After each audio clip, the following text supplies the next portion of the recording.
Online class. CRT training. 500 plus MNC engaging with KL. KL deemed to be university. Congress party Nizamabad parliament అభ్యర్థి జీవన్ రెడ్డి ఉన్నారు మనతో.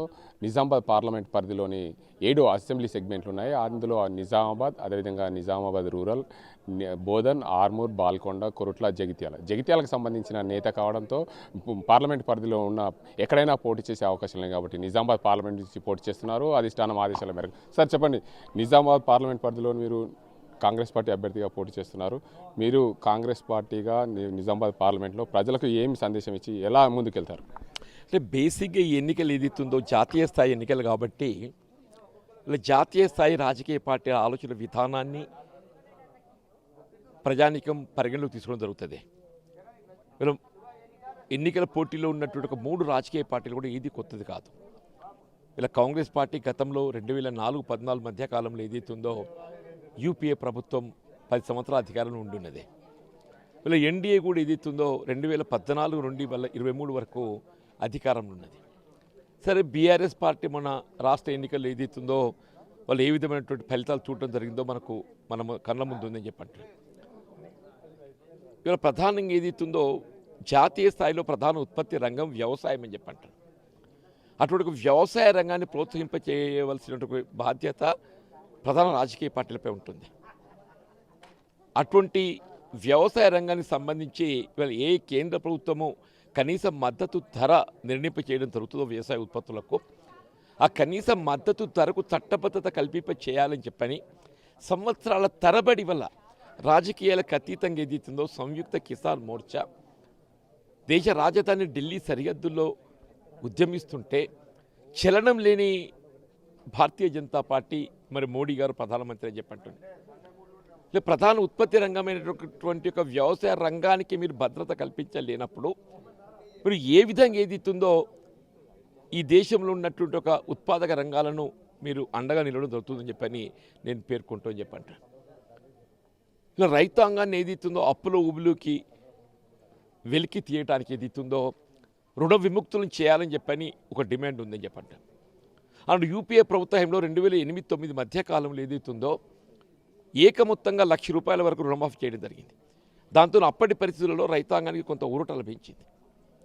ఇవాళ జాతీయ స్థాయిలో ప్రధాన డిమాండ్ ఏదైతుందో రైతాంగం ఎదుర్కొంటున్నటువంటి ఆర్థిక సమస్యలు, ఇబ్బందులకు ఏదైతుందో ఇలా రుణమాఫీ చేయాలని చెప్పిన ఒక డిమాండ్ ఉంటే ఇదే కేంద్ర ప్రభుత్వం మోడీ గారు ఏదైతుందో రైతులకు రుణమాఫీ చేస్తే సోమరిపోతులు అవుతారని చెప్పంటాడు. ఆయన నాకు ఆశ్చర్యం చెప్పంటున్నాను. అదే బడా పారిశ్రామికవేత్తలు అంబానీ, అదాని లాంటి వారికి ఏదిస్తుందో ఎన్పిఏ అకౌంట్ అని చెప్పని మరి వాళ్ళకి ఏదితో లక్షల కోట్ల వెసులుబాటు కల్పిస్తారే అని చెప్పంటారు.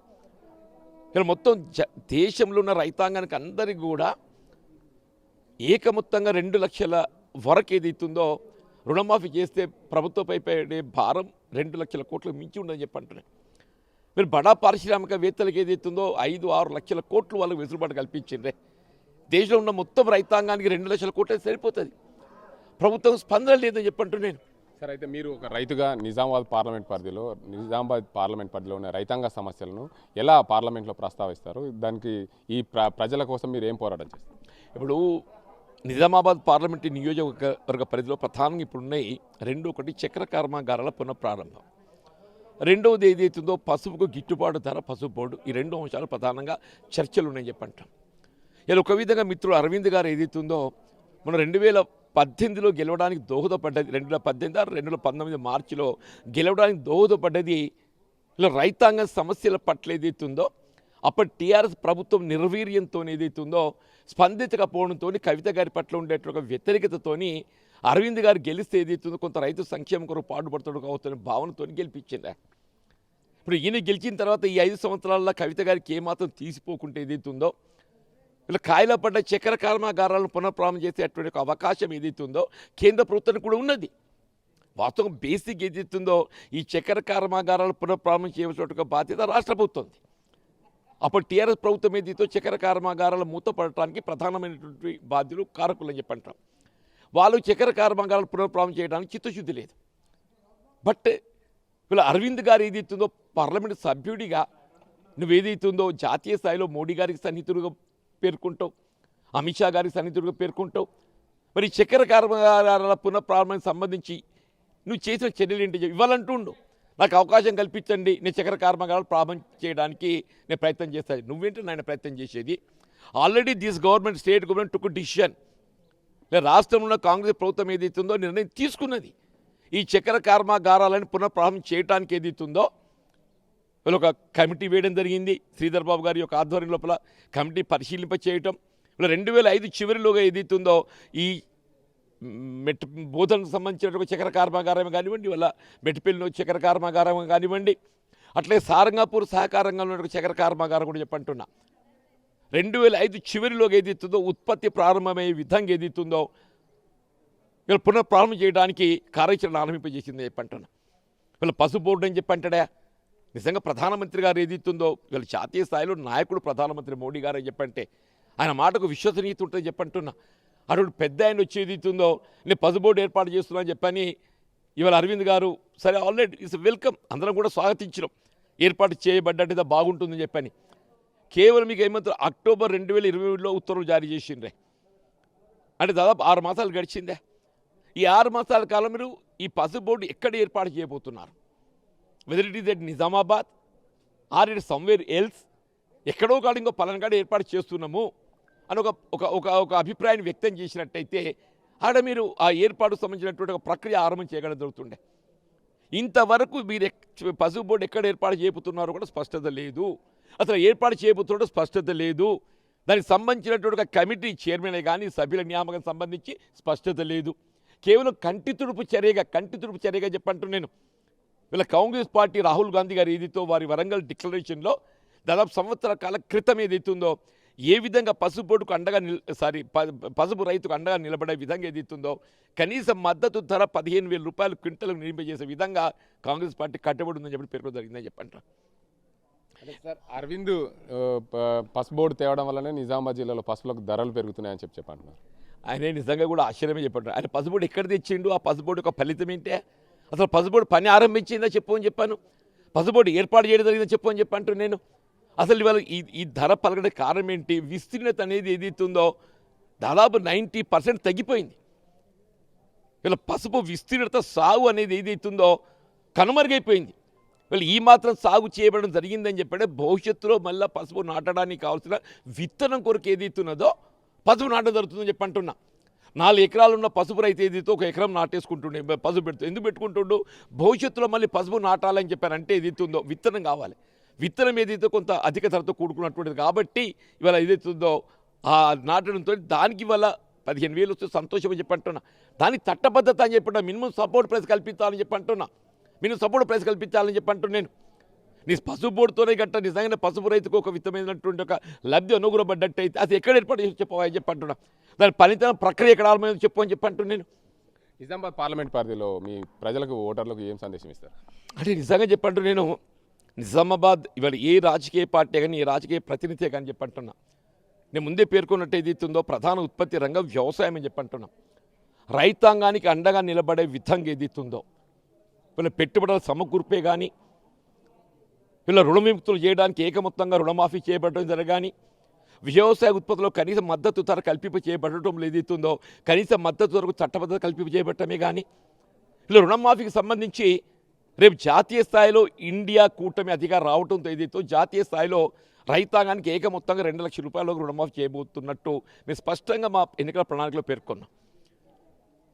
దానితో ఇవాళ రాష్ట్ర స్థాయిలో కూడా 2 లక్షల రూపాయల వరకు రుణమాఫీ చేయబడే విధంగా కాంగ్రెస్ పార్టీ గత ఎన్నికల ప్రణాళికలో మేము పేర్కొనడం.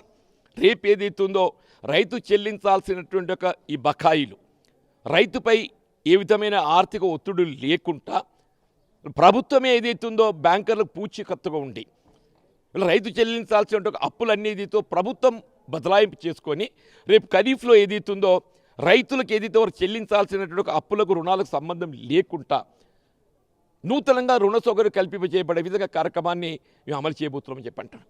ఇవాళ ఏదైతుందో ఇవాళ మీరు రైతు బంధు ఇవాళ 5 ఎకరాల వరకు ఏదైతే స్పష్టత ఇచ్చినాం, 5 ఎకరాల వరకు అయిపోయిందని చెప్పంటున్నాం. ఇలా ఫసల్ బీమా ఇవాళ ఆనాడు కేంద్ర ప్రభుత్వం ఫసల్ బీమా అమలు చేస్తామని చెప్పన్నదే, మరి రాష్ట్ర ప్రభుత్వం దాన్ని ఏదైతుందో వినియోగించుకోలేదా? మరి కేంద్ర ప్రభుత్వం దాన్ని వినియోగించబడే విధంగా ఏదైతే చర్యలు చేపట్టబడలేదా? కానీ ఇవాళ కాంగ్రెస్ పార్టీ ఏదైతుందో ఇవాళ పంటల బీమా పథకంలో ఇందులో ప్రధానంగా ఉన్నటువంటి ఒక అంశం సమస్య ఏంటంటే రైతు చెల్లించాల్సిన ప్రీమియం ఏదైతుందో రైతుకు కొంత భారం అవుతుంది.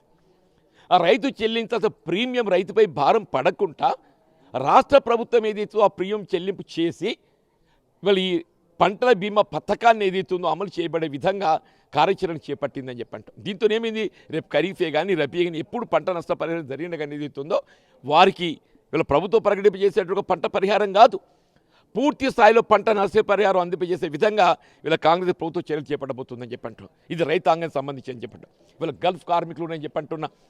వీళ్ళ ప్రధానంగా మన నిజామాబాద్ ప్రాంతంలో గల్ఫ్ కార్మికులు ఏ తెలంగాణ రాష్ట్రం ఏర్పాటు కాబడటంతో ఏదైతుందో స్థానిక ఉపాధి అవకాశాలు మెరుగవుతామని చెప్పి భావించడమే.